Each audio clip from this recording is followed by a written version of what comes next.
Hello dear students, welcome in science class. I hope you all are safe and doing well at your places. So students, in the previous session we have learnt the structure of the atom. Okay, now we know that in the center, that is in the nucleus, protons and neutrons are present and electrons, they revolve around the nucleus in a definite orbit. Okay, and that orbits are also known as energy shells. But now the question arises, how these electrons are distributed in different orbits or shells.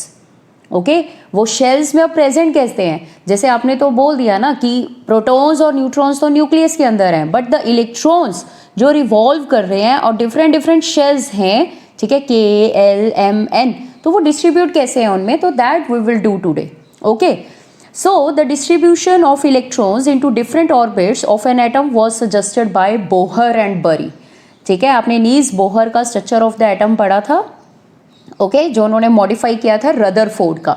Now for this distribution of electrons कैसे है in the orbits, that was given by Bohr and Bury. Okay, now they have suggested few rules for writing the number of electrons and different energy levels or shells. Now the first rule is the maximum number of electrons present in a shell is given by the formula 2n square. Okay, कौन से formula से आप किसी भी orbit या shell में number of electrons कितने present हो सकते हैं फाइंड आउट कर सकते हैं, by this formula that is 2n square. Here n is referred to number of shell, okay, और number of orbit. कौन सा नंबर ऑफ ऑर्बिट है? 1 नंबर है, 2 है, 3 है, 4 है. For example if we are studying here for K shell, अगर आप के शेल में फाइंड आउट करना चाहते हो तो n कितना हो गया? 1. n is 1. सो हेयर क्या हो जाएगा? 2 into 1 square is equal to 2. It means the maximum electrons that can present or that are present in the K shell is 2. K shell में मैक्सिमम कितने इलेक्ट्रॉन्स आ सकते हैं? 2. ओके, अब वैसे ही आप नेक्स्ट के लिए निकाल सकते हैं. The next is the L, के एल. यहाँ पे एन कितना है? 2, क्योंकि ये सेकेंड नंबर का है. ठीक है, हम अंदर से बाहर की तरफ को जाते हैं ना वाइल राइटिंग द के एल एम एन, एंड के is the inner one, L उससे बाहर है. एन इज 2, सो यहाँ पे आप फिल करें 2 इंटू 2 स्क्वायर. सो ये कितना हो गया? 2 2 ज़ा 4, 4 2 ज़ा 8, so it is 8. L shell में मैक्सिमम कितने इलेक्ट्रॉन्स आ सकते हैं? 8. Okay, now the next is m, means n is equal to 3. so ये कैसे फाइंड आउट करोगे? 2 इंटू 3 स्क्वायर. ओके, 3 3 ज़ा 9, 9 2 ज़ा 18, मतलब इसमें मैक्सिमम कितने आ सकते हैं? 18. अब अगर आप n के लिए फाइंड आउट करना चाहते हैं तो n is 4. So 2 into 4 square is equal to 4 4 ज़ा 16, 16 2 ज़ा 32. Okay, and so on. इस तरह से हम डिफरेंट शेल्स के लिए जो है वो नंबर ऑफ इलेक्ट्रॉन्स मैक्सिमम किस में कितने आ सकते हैं वो हम फाइंड आउट कर सकते हैं. अंडरस्टूड? ठीक है. नाउ इसके बाद उन्होंने जो सेकंड रूल दिया, see that one, the maximum number of electrons that can be accommodated in the outer most orbit is 8. ठीक है, आपने पढ़ लिया कि के में 2 आ सकते हैं, एल में 8 आ सकते हैं, तो मीन्स यहाँ तो आपका जस्टिफाई हो रहा है. ओके, बट जब आपका एम आउटर मोस्ट शेल हो या एन आउटर मोस्ट शेल आपका बन रहा हो, ठीक है, लास्ट ऑर्बिट आपका एम या एन बन रहे हैं, तब इनमें मैक्सिमम इलेक्ट्रॉन्स कितने आ सकते हैं? ओनली 8. ओके, तब आप ये नहीं बोलेंगे कि इसमें तो 18 आ सकते हैं, इसमें 32 आ सकते हैं. नो. ठीक है, सो आप इनमें अगर ये आउटर मोस्ट शेल बन रहा है, सो इसमें आप कितने इलेक्ट्रॉन लिखोगे? Only 8. It can accommodate maximum electrons 8. Understood? If these are outermost shell. Okay, अभी हम एग्जांपल्स भी करेंगे तो ये आपको और ज़्यादा क्लियर हो जाएगा. ठीक है, अब थर्ड देखते हैं. थर्ड उन्होंने कहा कि electrons are not accommodated in a given shell unless the inner shells are filled. ठीक है, जब तक अंदर वाले शेल्स आपके पूरे नहीं भर जाते तब तक इलेक्ट्रॉन्स बाहर वाले शेल में नहीं भरे जा सकते. ओके, वो नहीं लेता है जब तक अंदर वाले शेल्स पूरी तरह से फिल्ड ना हो जाएं. Okay, that is the shells are filled in a step wise manner. पहले के शेल फुली फिल्ड होगा, फिर एल, फिर एम, इस तरह से ये फिल होता है in a step wise manner. Understood? For example if any element is having, उसके पास कितने इलेक्ट्रॉन हैं, किसी एटम के पास अगर मान लो 4 इलेक्ट्रॉन्स हैं। How many electrons? 4 इलेक्ट्रॉन्स हैं। ठीक है, तो आप इनको कैसे फिल करोगे? कैसे आएंगे? 4 हैं तो के शेल में कितने आएंगे, एल शेल में कितने आएंगे? के शेल में मैक्सिमम 4 में से कितने आ सकते हैं? 2, इसमें आई 2 सकते हैं, तो आपने 2 इधर लिख दिए, कितने रह गए? 2, तो वो किस में लिखोगे? एल शेल में।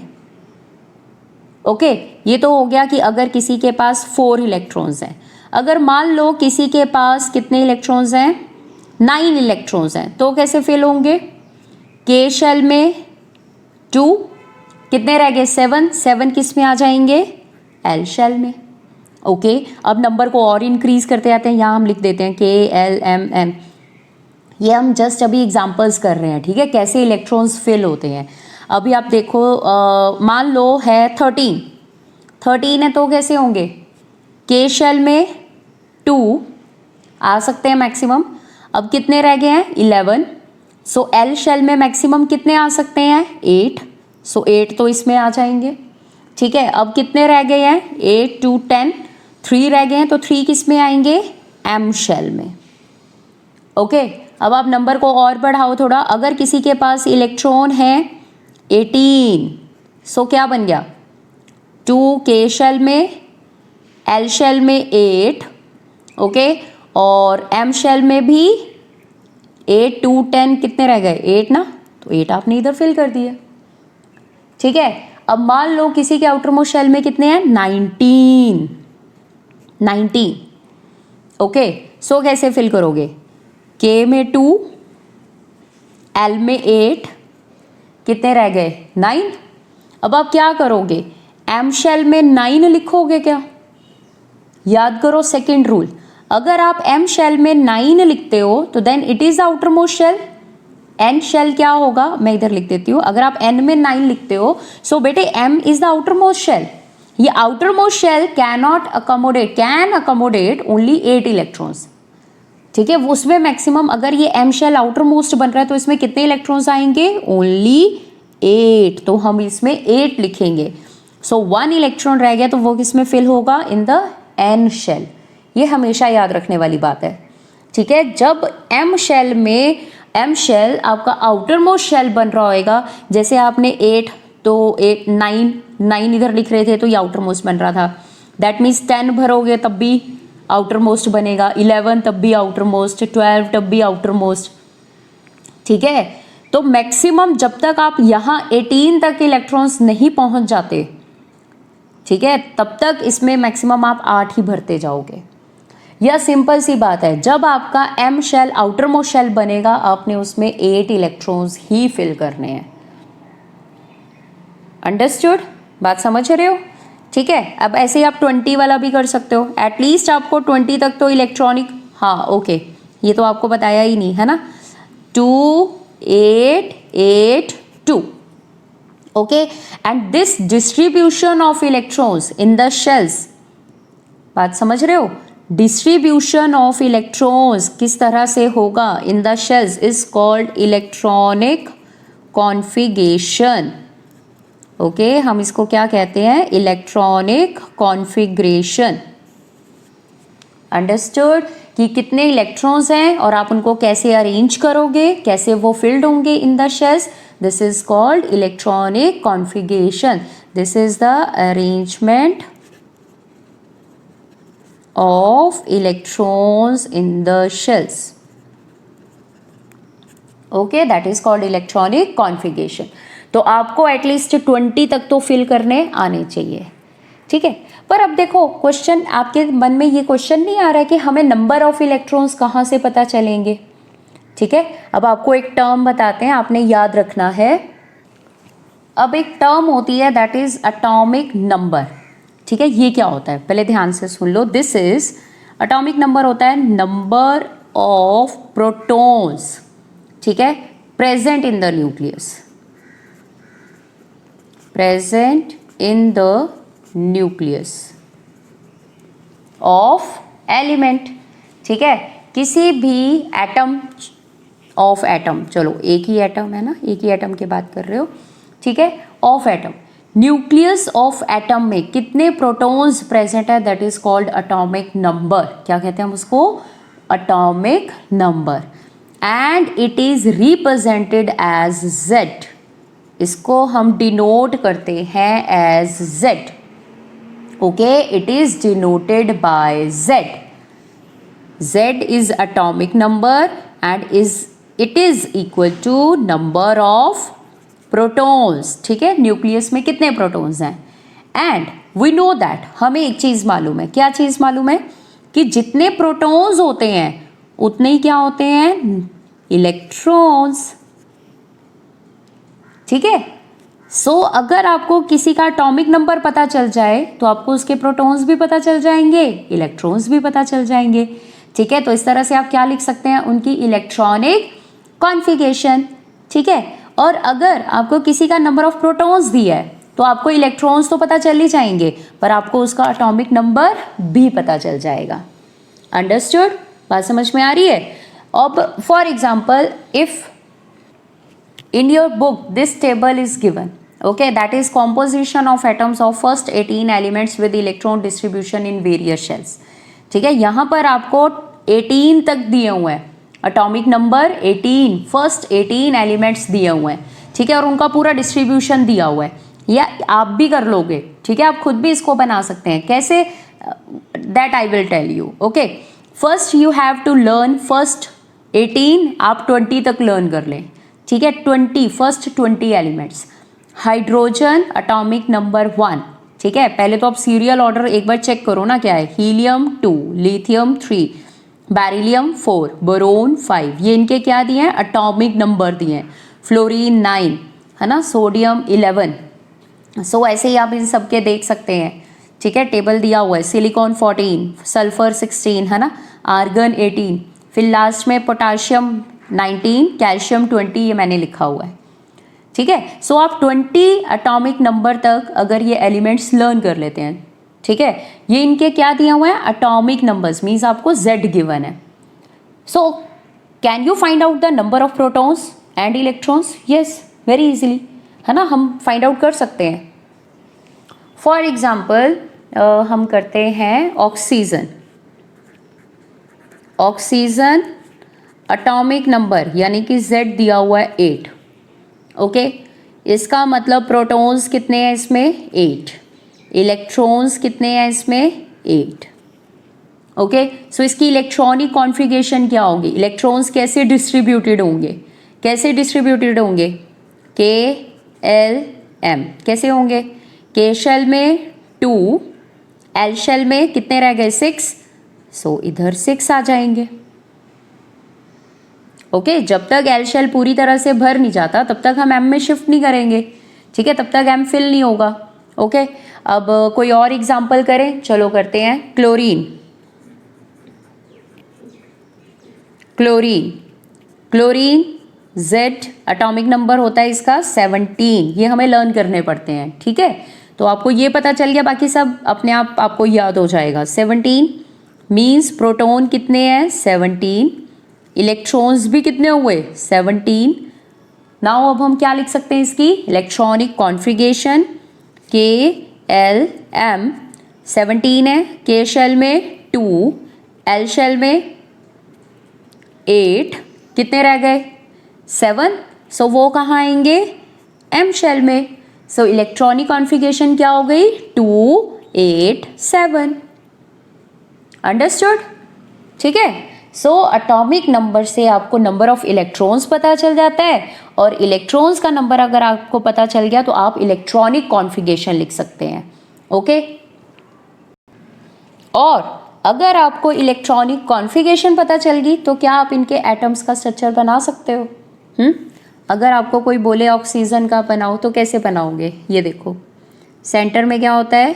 न्यूक्लियस। ठीक है, फिर इसके अराउंड पहले कौन सा शेल?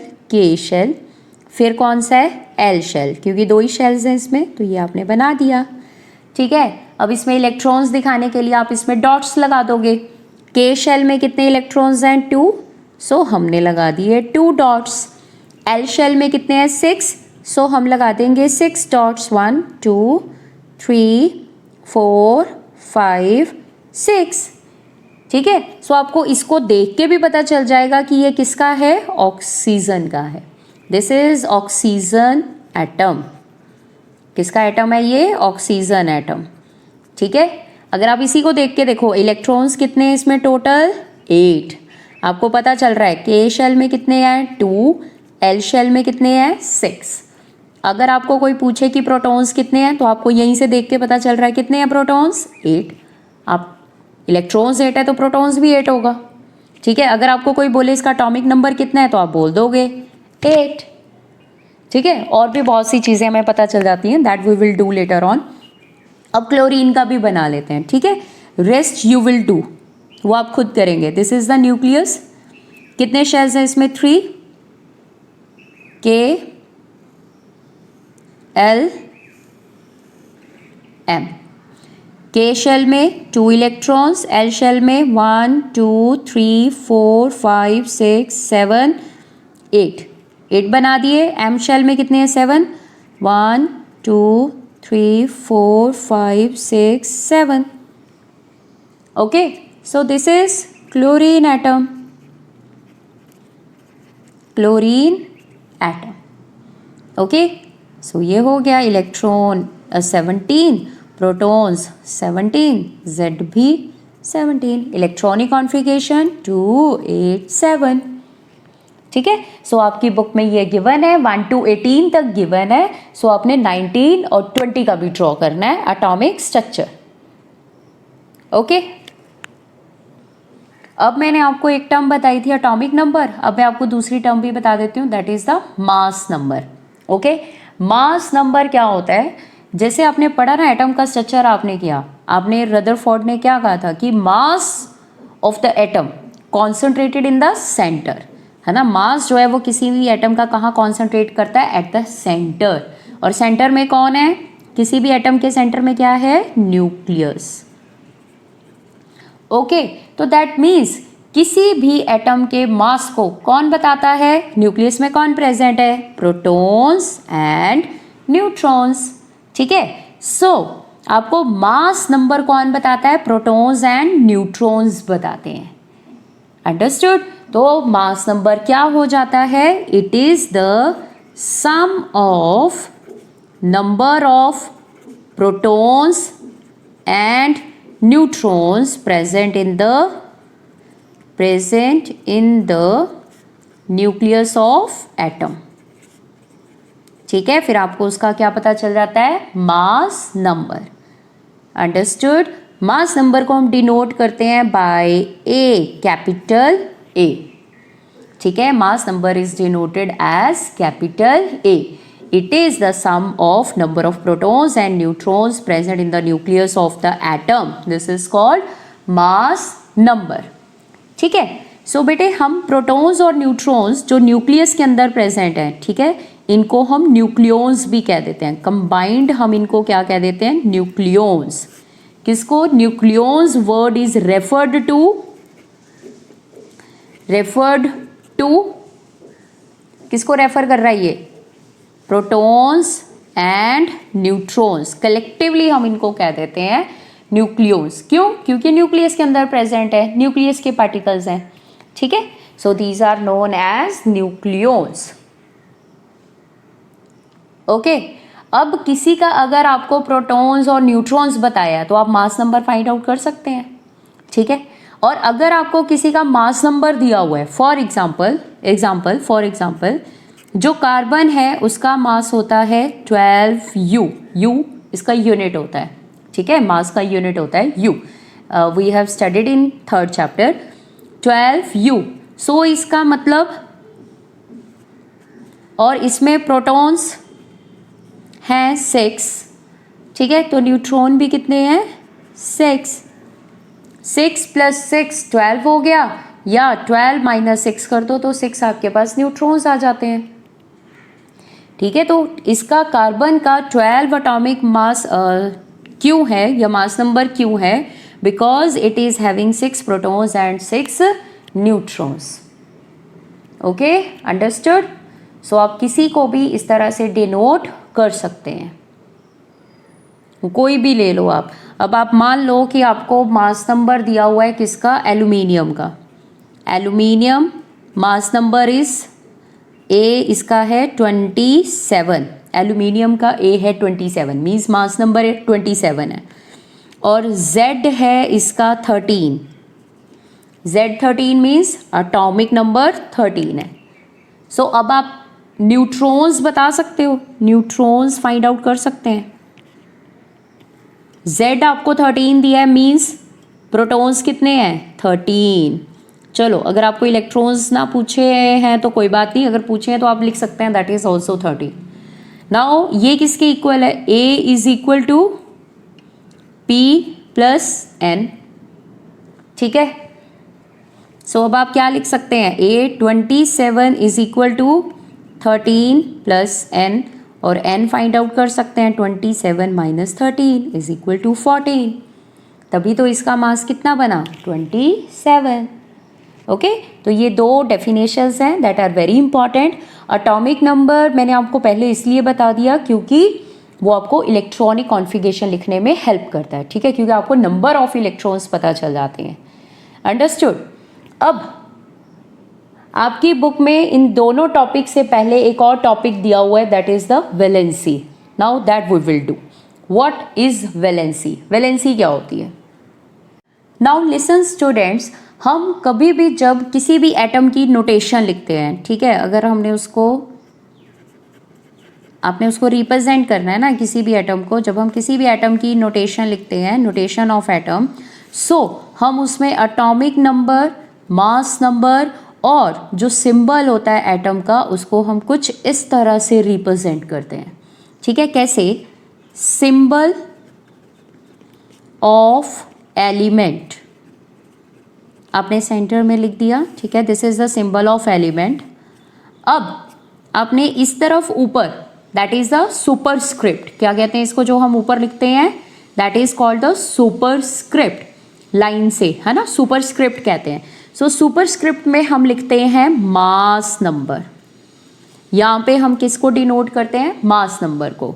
और यहाँ सबस्क्रिप्ट जो आप इसके फुट में या पाँव में लिखते हो, नीचे लिखते हो, उसको कहते हैं हम सबस्क्रिप्ट. क्या कहते हैं? सबस्क्रिप्ट. और यहाँ पर आप किसको डिनोट करते हो? एटॉमिक नंबर को. ठीक है, this is superscript and this is subscript. Okay, so आप हमेशा, आप इजीली कैसे याद रख सकते हैं? जो भारी चीज़ है वो ऊपर रखी है हेड पे, और जो हल्की चीज़ है वो नीचे रखी है, क्योंकि मास नंबर आपने देख ही लिया, प्रोटॉन्स प्लस न्यूट्रॉन्स होते हैं तो वो ज़्यादा है. ठीक है, सो मास नंबर हमेशा हम ऊपर लिखते हैं, सुपरस्क्रिप्ट लिखते हैं, और एटॉमिक नंबर को एज सबस्क्रिप्ट लिखते हैं, नीचे लिखते हैं. ठीक है, तो अगर आप रिप्रेजेंट कर सकते हो एक्स, आप मान लो सिंबल है किसी भी एलिमेंट का, सो यहाँ as a superscript A and as a subscript आप एटॉमिक नंबर. ठीक है, अगर मान लो आपको कई बार क्या होता है एग्जाम में इस तरह से भी क्वेश्चन दे दिया जाता है. फॉर एग्जांपल जैसे नाइट्रोजन, नाइट्रोजन इस तरह से इसकी नोटेशन लिखी हुई है. ठीक है, 14 and 7. सो क्या मतलब है इसका? ठीक है, 14 क्या है इसका? Mass number. ठीक है, 7 क्या है इसका? Atomic number. अगर आपको और क्वेश्चंस पूछ लिए, प्रोटॉन्स कितने हैं? 7. इलेक्ट्रॉन्स कितने हैं? 7. न्यूट्रॉन्स कितने हैं? क्योंकि 14 माइनस 7 तो वो भी 7. अब ये जो मैंने सारी डिनोशंस दी हैं ये आपको पता होनी चाहिए, हम इनको कैसे डिनोट करते हैं. अंडरस्टूड? तो इस तरह से हम एटॉमिक नंबर और मास नंबर को डिनोट कर सकते हैं in any with any symbol of element. So आपको कैसे भी ये क्वेश्चन एग्जाम में आ सकता है, सो आप इसको अच्छे से अंडरस्टैंड करें. Understood? So this is all for today. Okay, revise it properly and draw these structures, atomic structures for all 1 to 20 atomic number. Okay, and in the next session we will draw that table. ठीक है, हम वो table भी complete करेंगे। Take care, bye bye.